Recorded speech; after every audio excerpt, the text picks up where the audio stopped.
Magandang araw po, welcome po sa aking bagong YouTube channel na Nov9 TV on the spot. Real talk, real fast. Okay, wala na po tayong intro-intro. Nandito po tayo ngayon sa Cavite kung saan meron po tayong bagong video presentation, isang commercial building. May lot area po ito na 200 square meters more or less. Ito po'y titulado, buhay po ang may-ari kaya wala po kayong maging problema sa documentation o sa transfer ng title. Napaganda po ng lokasyon nito, gawa ng ito'y nasa bayan mismo o busy area na marami pong katabing mga business establishments at commercial buildings. Kaya kung hanap nyo po'y isang income generating property, ito na po yung hinahanap nyo. Ito po yung second floor na meron pong toilet and bath at kitchen. Then, dito naman po yung hagdan. Diyan po tayo galing kanina. Dun sa baba. Then, paglabas po natin ay yung main road na mismo. So, aakyat po tayo. Ito pong hagdan ay naka-tiled staircase at meron pong stainless na handrail. Dito na po tayo sa third floor. Meron po itong common toilet and bath na may bathroom window, naka-tile bathroom wall at maayos naman ang toilet fixtures nito. Dati pong resto bar itong third floor kaya meron pong booth ng DJ.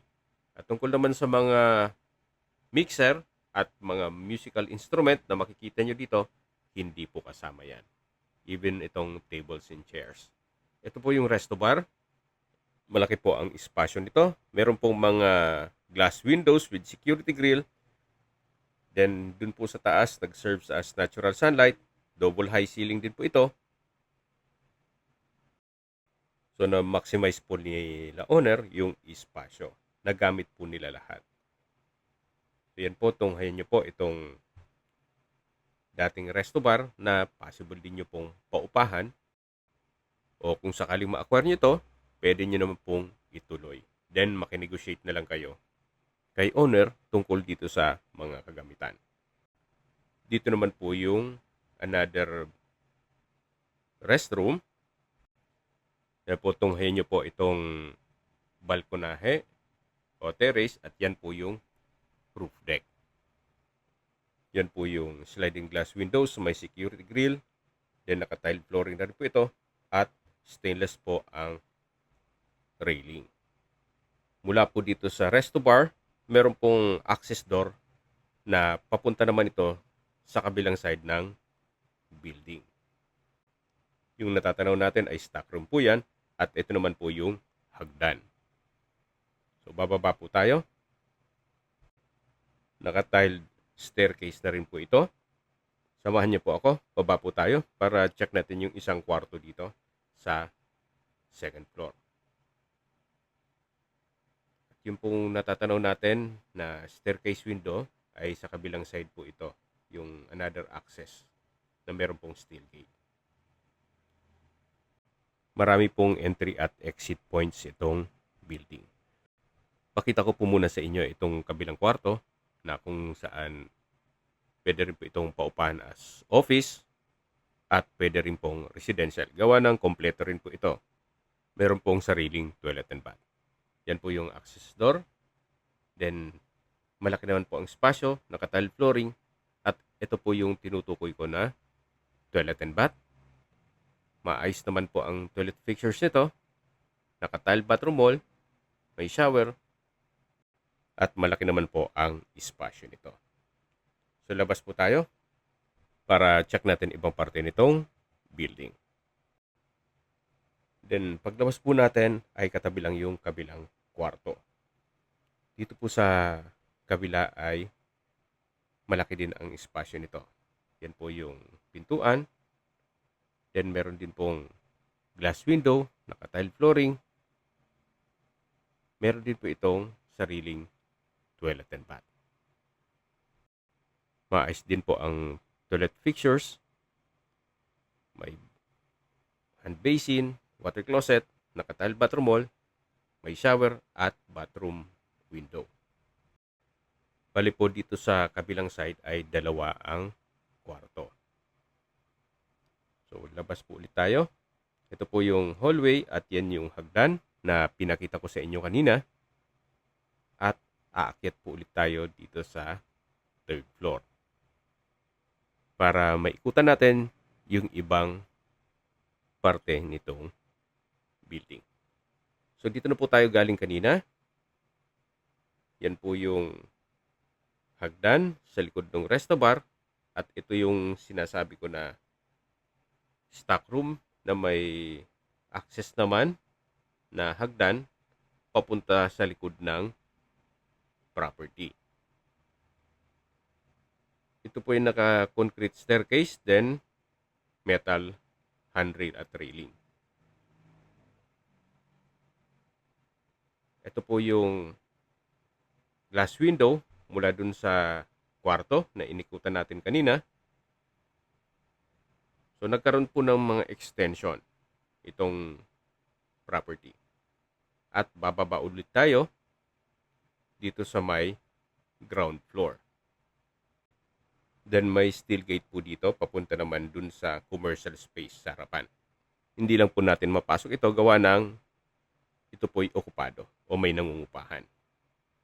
Then dito naman po ay meron pong understair storage at may pressure water tank. Balik po ulit tayo sa taas. So ito na po yung likod na parte ng ground floor at dito naman po yung sa second floor. At babalik po ulit tayo dito sa third floor kung saan dito po ulit yung may resto bar na galing na po tayo dito kanina. So balik po ulit tayo dito. Meron pong common toilet and bath dito sa may likod ng resto bar na kung saan maayos naman po ang toilet fixtures at naka-tile bathroom wall. Meron din pong bathroom window. Ito naman po yung kitchen na naka-double aluminum screen door. Malaki naman po ang spasyo nito. May kitchen countertop, heavy duty po itong range hood.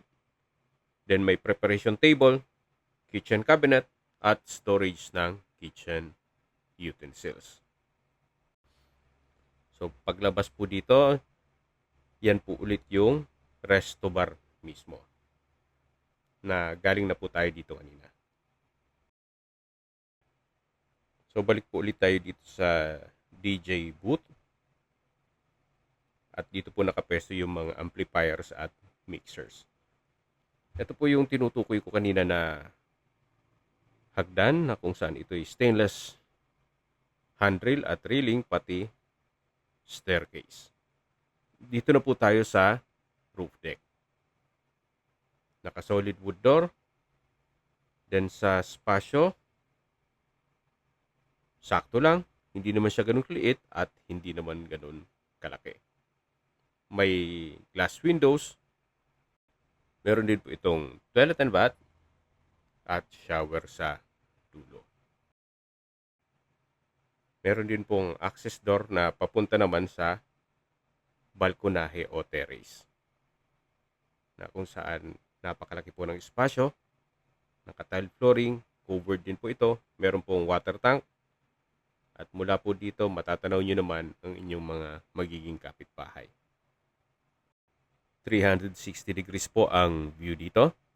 Gawa ng ito pong roof deck o penthouse ay meron pong setback. So dito po ay malapad pa naman. Then yung natatanong natin na pulang flooring ay paikot na po ito hanggang doon sa dulo na meron pong generator. At dito po ay meron pong tubular railing. Lahat pong glass windows ay meron pong security grill. Hanggang dito sa kabilang side. So sa structure po, wala din po kayong ipapagawa dito. Gawa ng ito'y well-maintained. At dito naman po yung tinutukoy ko na generator. Alamang kasama po ito. Kasi medyo mahirapan na kayong ibababa pa yan kung sakaling tatanggalin pa ni owner. Pa itong water tank. Habang pinagmamasdan niyo po ito, pag-usapan na natin ang distance, location at travel time. Mula po sa Sangley Point International Airport, ang distance is 1 kilometer at ang travel time is 3 minutes. Mula naman po sa Terona Highway, ang distance is 13 kilometers at ang travel time is 26 minutes. Mula naman po sa Cavite Economic Zone, ang distance is 11 kilometers at ang travel time is 25 minutes. Mula naman po sa Cavite State University, ang distance is 12 kilometers at ang travel time is 26 minutes. Kung manggagaling naman po sa Manila o sa airport, ang distance is 30 kilometers at ang travel time is 47 minutes. Okay, sa presyo na po tayo. Binebenta po ito ni owner sa halagang 60 million pesos. Kung may mga katanungan po kayo, tawag lang po kayo sa aking numero. At sa mga kababayan naman natin na sa ibang bansa, meron po akong Telegram sa mga iPhone user man may iMessage. Meron din pong Imo, Skype, Viber at WhatsApp. Same number lang po, 0917-316-3399. Sa mga nagtatanong naman po ng aming Facebook, meron po ang Facebook page na Nov9 TV at Facebook Reels Video. Meron din pong TikTok at Instagram. May ibang YouTube channel po kami na Nov9 TV channel at Nov9 TV Listings. At ang ating main YouTube channel na Nov9 TV Official. Salamat po sa inyong panonood sa aking mga videos. Ingat po kayo lagi.